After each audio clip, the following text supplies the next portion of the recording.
भारत और पाकिस्तान के बीच जैसे ही युद्ध विराम की घोषणा हुई, सोशल मीडिया पर अचानक से एक नाम ट्रेंड करने लगा, इंदिरा गांधी।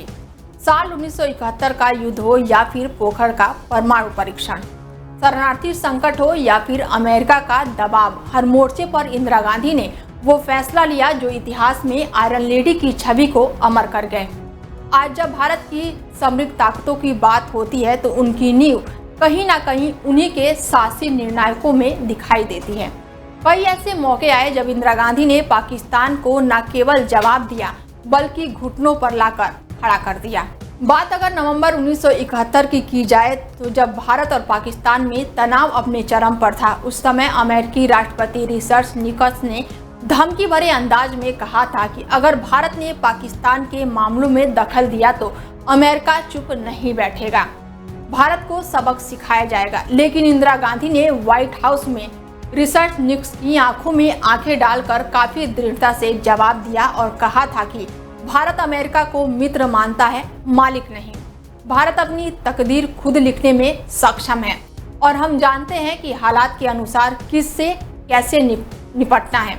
1971 की ये घटना आज भी भारत की कूटनीतिक क्षमताओं और आत्मसम्मान के प्रतीक मानी जाती है और ये याद दिलाती है कि भारत किसी भी दबाव के आगे झुकने वाला देश नहीं है। I believe that it is not the task of any one country to say to another what they should do, even if it is a question of helping. It is my duty to put the situation in my country and its neighborhood, to give my assessment of the situation to the leaders of the countries I visit. It is for them then, with their own assessment and what they hear from me, to make up their minds what they think about it and what they should do about it. ताजा हालातों की अगर बात की जाए तो भारत और पाकिस्तान के बीच 10 मई की शाम को संघर्ष विराम पर सहमति बनाने का ऐलान किया गया। दोनों देशों के बीच कई दिनों से संघर्ष चल रहा था। भारत और पाकिस्तान की सेनाओं ने एक दूसरे के हमलों को नाकाम करने की बात कही थी। पहलगाम हमले के बाद से पाकिस्तान में भारतीय सेना की कार्रवाई ऑपरेशन सिंदूर और फिर पाकिस्तान की गोलीबारी से दोनों देशों के बीच संघर्ष बढ़ता ही जा रहा था। भारत पाकिस्तान के बीच अमेरिकी मध्यस्थता से हुई शांति का ऐलान होते ही कांग्रेसियों को इंदिरा गांधी की याद आने लगी। कांग्रेस के तमाम बड़े नेताओं ने नरेंद्र मोदी को उनका नाम लिए बिना ही इंदिरा गांधी की तुलना में कमजोर प्रधानमंत्री बताया। सोशल मीडिया पर इंदिरा गांधी ट्रेंड करने लगी और बता दें कि 1971 के युद्ध में जब भारत ने पाकिस्तान को करारी शिकस्त दी थी तब प्रधानमंत्री इंदिरा गांधी ही थी। कांग्रेस नेता सुप्रिया श्रीनेत ने सोशल मीडिया प्लेटफॉर्म एक्स पर पोस्ट करते हुए लिखा, इंदिरा गांधी होना आसान नहीं है।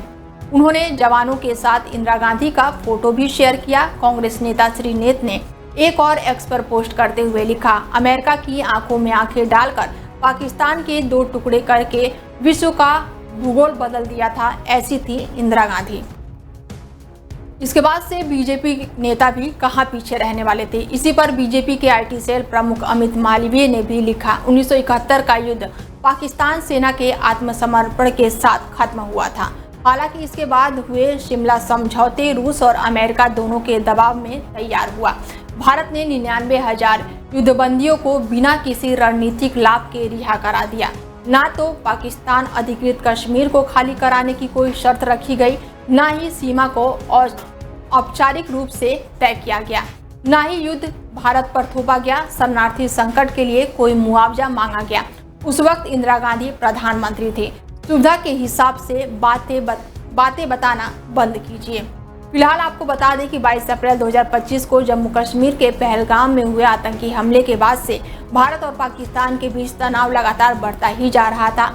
शाम करीब 5:30 बजे अमेरिका के राष्ट्रपति डोनाल्ड ट्रंप ने बड़ा बयान जारी किया और दोनों देशों ने आपसी सहमति से सीज फायर करने का बड़ा फैसला किया। जल्द ही धीरे धीरे ये स्पष्ट हो गया कि अमेरिका के हस्तक्षेप के बाद से पाकिस्तान ने भारत से तनाव कम करने की अपील की और संघर्ष विराम पर सहमति दी।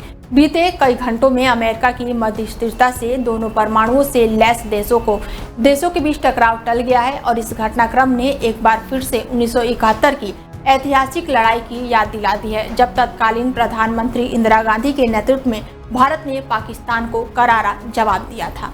फिलहाल इस खास पेशकश में मेरे साथ इतना ही। देश दुनिया की तमाम बड़ी खबरों के लिए देखते रहिए DIL 24 भारत।